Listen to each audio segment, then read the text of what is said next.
मी पायल आपलं नवीन अशा व्हिडिओमध्ये तुमचं मनापासून स्वागत करते। सकाळपासूनच आज व्हिडिओ चालू केला आहे। आज गुरुवार आहे आणि गुरुवारची छानशी पूजा झाली आहे। पूजा अगोदर करून घेतली आणि म्हटलं आता उंबऱ्याचं लेपन करावं। तर उंबऱ्याचं लेपन का करावं, कशामुळं करावं, त्याच्या मागं काय काय उद्देश आहे ते मी तुम्हाला व्हिडिओमध्ये जरूर सांगेन। पण खूप छान वाटतं आणि खरंच चांगलं वाटतं गुरुवारी करायला। तर आता मी काय करते, गुरुवारी करते पण शुक्रवारी मी हळदीचं लेपन असं वाटतं कधी कधी करावं, कधी कधी होईल तसं मी करते। पण शक्यतो गुरुवारी तर मी आवर्जूनच करते, काय सण असेल पौर्णिमा अमावस्याला जरूर करते। तर चला हळदीचं लेपन कसं करायचं। गुरुवार म्हटलं की माझ्यासाठी तर खूप स्पेशल दिवस असतो, कारण या दिवशी मला देवांची छान पूजा करायची असते आणि या दिवशी मी खूप छान आठासाने पूजा करते, स्वामींचा अभिषेक करते, दत्त महाराजांचा अभिषेक करते। त्यामुळं मनाला एक प्रकारचं समाधान मला लाभतं आणि या दिवशी गुरुवारचा उपवासही असतो। या दिवशी जेवढ्या सेवा करतील तेवढ्या कमीच असं वाटतात मला। तर छानशी देवांची पूजा करून झाली आहे आणि पूजा केल्यानंतर घर तर प्रसन्न राहतंच आपलं, तर मनही तेवढंच प्रसन्न राहतं। आपल्या आयुष्यामध्ये एक प्रकारचा खूप छान असा बदल वाटतो अशा पूजा ते केल्यानंतर। तर असो, तर इथं देवपूजा करून झाल्यानंतर मग मला करायचं होतं हळदीनं लेपन उंबऱ्याचं। तर उंबरा लेपन कसं करावं, काय करावं हे मी तुम्हाला सांगते। तर उंबरा लेपन करण्यासाठी काय काय साहित्य लागतं हे मी पुढे सांगते। तर याच्यामध्ये मी घेतलं आहे हळद आणि आपली चंदन पावडर आहे ते मिक्स करून घेतलं आहे, फुलं घेतली आहेत, हळद, कुंकू तेही घेतलं आहे, दिवे घेतले आहेत, फुलांचे थोड्याशा पाकळ्या घेतल्या आहेत, पाणी घेतलं आहे आणि मी दरवाजामध्ये ठेवण्यासाठी एक लोटा घेतला आहे। तसंच हळदीमध्ये मिक्स करण्यासाठी गोमूत्र, गंगाजल आणि आपलं गुलाबजल आणि थोडंसं गोमूत्र टाकून त्याच्यामध्ये घेतलं आहे, जेणेकरून आपल्याला मिक्स एकदाच करून घेतलं आहे मी ते। आणि त्यानंतर आपल्याला अगोदर आहे ना, सकाळीच उठून मी दरवाजा पुसला होता, झाडू पुसून झालं होतं, तरी पण आहे ना जेव्हा आपण हळदीचं लेपन करणार आहे तेव्हाही दरवाजा आपला पुसून घ्यायचा। घराचा उंबरठा दगडी असो किंवा लाकडी असो, ती एक सीमारेषा असते, आपल्या घराचं सुरक्षा कवच असतं। उंबरठ्यामध्ये वास्तुदेवता, कुलदेवता वास करत असतात, शुभतेचे प्रतीक मानलं जातं।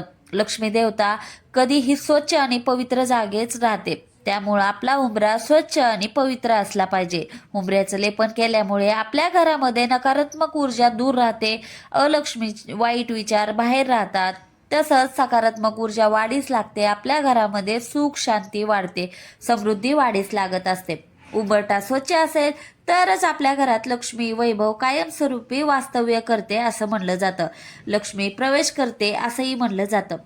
जसं धार्मिक कारण आहे तसंच ह्याचं सायंटिफिक ही कारण आहे। हळद ही अँटीबॅक्टेरियल असल्यामुळे आपल्या शरीराला जसे तिचे फायदे आहेत, तसंच हळदीचं लेपन केल्यामुळे आपल्या घरामध्ये येणारे जीवजंतू याचा संसर्ग दूर होतो, त्यामुळं आपल्याला हळदीचं लेपन करायचं असतं। तसंच घरामध्ये आपल्याला येणाऱ्या लोकांचे वाईट विचार तेथेच संपवले जातात हळदीमुळं। तसं उंबरठा आपल्याला मर्यादेची जाणीव करून देत असतो, तसंच घरातील तणाव कमी करतो, वास्तुदोष ग्रहदोष हाही कमी होतो, राहूचे दुष्परिणाम आपल्या घरावर होत नाहीत। त्यामुळं आपल्याला उंबरठा पूजन केले पाहिजे आणि खूप पॉझिटिव्ह अशी आपल्या घरामध्ये वाईब्स येत असते।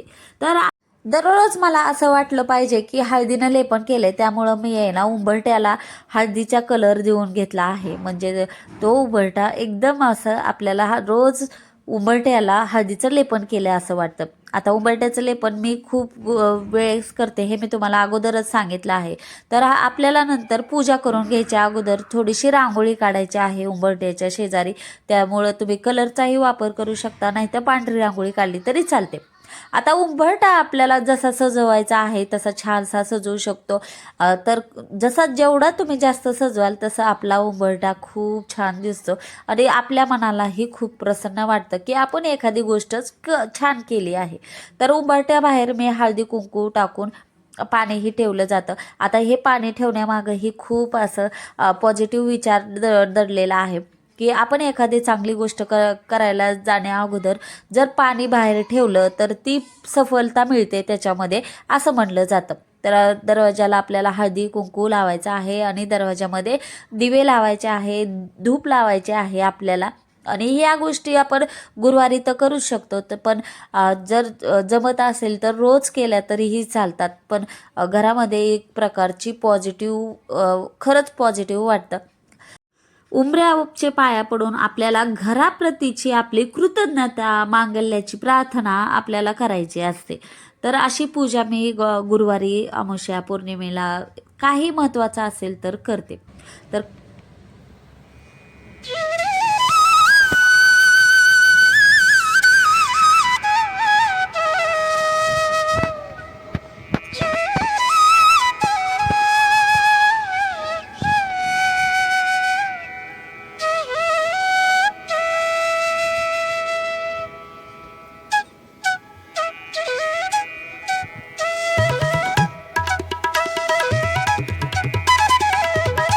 उंबरठ्याचं पूजन सगळेच करतात, पण एक गोष्ट विसरतात की दरवाज्यावर आपल्याला हळदी कुंकू किंवा तुम्ही नुसतं हळदीनं लिहिलं तरी शुभ लाभ आणि स्वास्तिक काढायचं आहे. खूप शुभकारक मानलं जातं.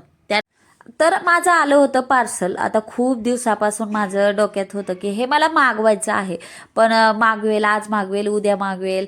आणि मी खूप जणांकडे बघितलं आणि त्यांचे रिव्ह्यू पण छान होते, म्हणून त्यामुळं मग मी विचार केला की चला आता मागवायला हरकत नाही. आणि ते आलं होतं. तर हे आहे भाजी ठेवण्यासाठी कंटेनर. तर खूप छान होते, क्वालिटी छान आली होती.